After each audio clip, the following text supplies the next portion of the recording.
I'm going with the one who truly loves me. My wife left that note on Christmas night, then used my money to flee with her lover. She didn't know she triggered a clause that cost her everything and made me untouchable to her forever. It all started with a silence, a genuine vacuum of noise on Christmas morning, a quiet so aggressive it felt wrong. Because Serena, my wife, loved chaos. But the kitchen was clean, no wrapping paper explosion, no coffee maker sputtering, just a loud tick-tock of the hall clock and my own breath. I walked downstairs and saw the empty driveway. Her SUV gone, there was a single folded note on the dining room table. I left with someone who really loves me. I used your miles and your card. Take care, Mom. No signature, no apology. The audacity was surgical. I laughed, a pathetic, strangled sound, before pouring myself a cup of yesterday's cold coffee. I walked past the blinking Christmas lights and found her mother, Carol, sitting up in the guest room, wearing the robe I bought her last Christmas.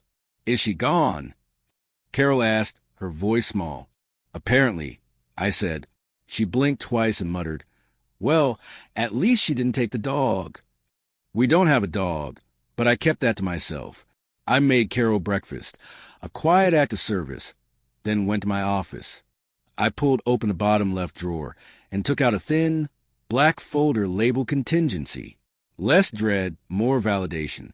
Inside were the last 9 months of my life, a silent, carefully constructed paper trail. Screenshots, bank transfers, spreadsheets, all detailing her sudden fear of flying, unless it was with someone named Jake, whose last name she kept forgetting. She shouldn't have checked the admin rights on the travel booking site she used with my points or logged in from the shared iPad, because I had watched her entire surprise getaway unfold. 5-star resort in the Bahamas. Private plunge pool. I didn't shatter. I poured myself a second cup of coffee and kept filing.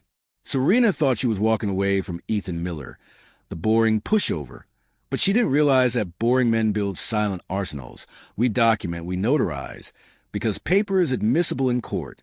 I opened my email and scheduled a message to be sent in exactly 5 hours to corporate compliance inbox of the company Jake worked for, a nice little Christmas gift titled, regarding employee Jake Peterson and possible violations of a travel reimbursement policy. Beneath the folder was the real masterpiece, a USB drive labeled Prenuptial Agreement Addendum, which he had signed 5 years ago. Forgot instantly, but I had notarized and filed. One clause was key: nullification of any claim on marital property in the event of willful financial malfeasance or extramarital conduct leading to reputational harm. She had just handed me both. I didn't change the locks or drain the accounts yet. That would be too kind. By noon, Serena had already posted 4 pictures on Instagram, all palm trees, white sand, and the aggressively filtered sunsets that scream, "Look how free I am." One showed her in the expensive swimsuit I bought, Jake's arm over her waist, captioned, "Christmas Miracle. Finally with someone who gets me." Another said, "True love, new beginnings, no more lies." I right-clicked, downloaded the images, and opened the tab for Vanguard Investigations, the discreet agency I use for business issues. I attached the images to a message titled Urgent Surveillance, request with the note. Subject, my wife, Serena Miller, accompanied by Jake Peterson. Location, Bay Azul Resort, Turks and Caicos. Please confirm romantic conduct for documentation purposes. Every post was a breadcrumb trail of self-incrimination, confirming the exact timeline for clause. I uploaded the Appendix C addendum to the legal folder, the one stating that infidelity and financial deception triggered dissolution from the moment the action was committed, meaning every dollar she spent with Jake qualified as theft. My financial alert showed she had withdrawn $4,200 in 72 hours. Resort fees, spa treatments, a diamond-encrusted phone case. I marked each expense in red on the spreadsheet. The PI replied late that afternoon. 2 agents were en route, cameras, drones, and Jake had foolishly booked the room using his company's executive account. This was the difference between being unfaithful and being unfaithful intelligently. I added an affidavit from my financial advisor detailing the unusual spending patterns, framed as a routine review. I was the one drawing the map. The next morning, I called a compliance hotline in Jake's company footer. Corporate ethics and compliance. This is Dana. Hello, my name is Ethan Miller. I believe one of your employees, Jake Peterson, may have violated company travel and conduct policy. My wife has a relationship with him, but I have none. She paused. I'm not alleging anything, I said. I'm sending you a folder. It contains geotag images of your employee on a resort trip, billed through your corporate travel department, accompanied by my wife, who has no business affiliation. It also includes timestamps showing him using a company-issued laptop. She cleared her throat. Can you forward those files? Already did, I said. Subject: Code of Conduct Clarification, Jake Peterson. I'll let you decide if that aligns with your company's values. We will escalate this internally. Take your time, I said. He's on vacation for now. I hung up, and the house felt different, surgical, the silence before the detonation. I forwarded the confirmation email, reference number ETH92831, to Mr. Davis with the subject breadcrumb number 3. This was documentation, all perfectly admissible. I was playing with paperwork, which is worse than playing dirty. That night, Carol came into the study. You knew about them? She asked, resigned. I just nodded. She's always had a taste for drama, she sighed. But Ethan, you didn't deserve this. I replied, sentiment is expensive. Then she pulled out a small, folded notebook from her cardigan pocket. I wasn't snooping. I found this in her desk. Inside, a handwritten list. T3 bonus diverted, $1,800.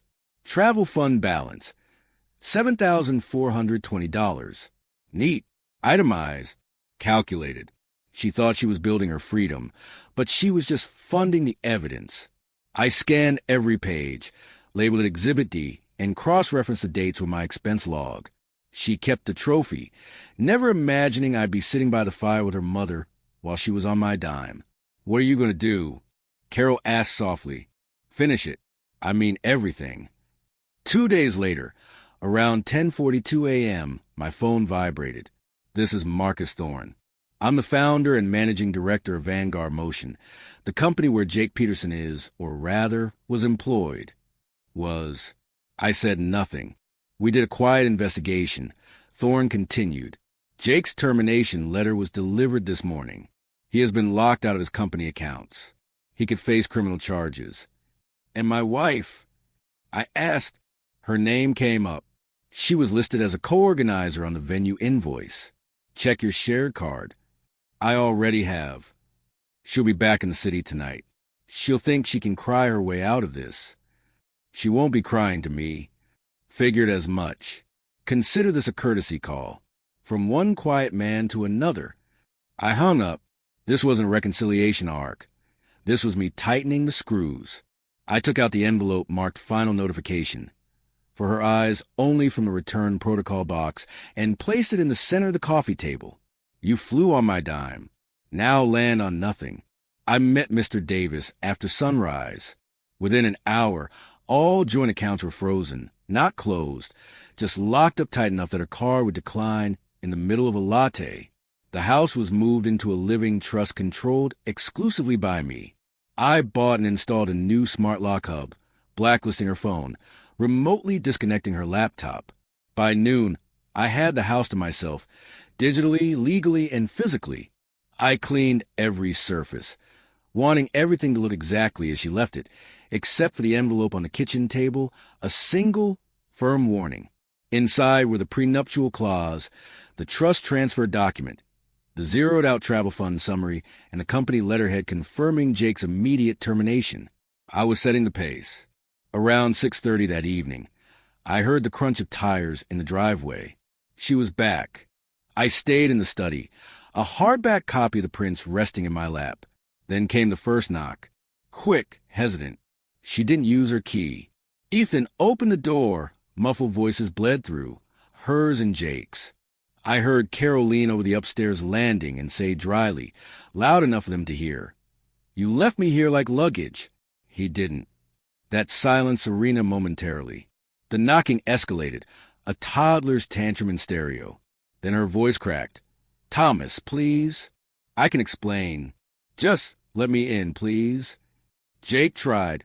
"Hey, man, We can talk. I walked silently to the side hall and watched them from a narrow window. She looked disheveled, frantic. I went back to the study. The envelope remained untouched on the kitchen table. They hadn't made it that far. Carol came in, saw the envelope inside. She's going to lose her mind. She's going to lose more than that, I said. They eventually left. The crunch of the tires faded into the night. I leaned back in the chair. The locks were changed. The papers were signed, and the man she expected to beg was replaced by someone far more dangerous.